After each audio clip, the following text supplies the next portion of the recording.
సాధారణంగా చంద్రబాబు గారు అరెస్ట్ అయినప్పుడు స్కిల్ డెవలప్మెంట్ కేసులో బెయిల్ గురించి వాదించేటప్పుడు సుప్రీంకోర్టు దాకా వెళ్ళేమని చెప్పారు. ప్రజాప్రతినిధులు, మాజీ ప్రజాప్రతినిధులకు సంబంధించిన దాంట్లో గవర్నర్ అనుమతి తీసుకోవాలి, అట్లా తీసుకోలేదు, అందుకని చెప్పి కేసు కొట్టేయాలి అంటే ఆ చట్టం తేకముందే ఈ క్రైమ్ జరిగింది కాబట్టి ఆ చట్టం దీనికి వర్తించదు అన్నటువంటిది వీళ్ళు చెప్పుకొచ్చినటువంటి పాయింట్. ఇది నెంబర్ 1.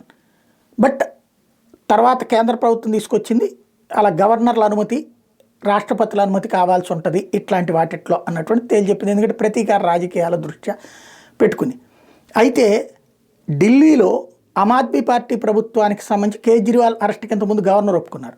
ఇప్పుడు గవర్నరు తన మీద తేడా రాకుండా ఏకంగా రాష్ట్రపతిని ఇన్వాల్వ్ చేశాడు. ఇప్పుడు మనీష్ సిసోడియా, సత్యేందర్ జైన్ వీళ్ళిద్దరు మొన్నటిదాకా అరెస్ట్ అయ్యి జైల్లో ఉండొచ్చారు నెలల తరబడి.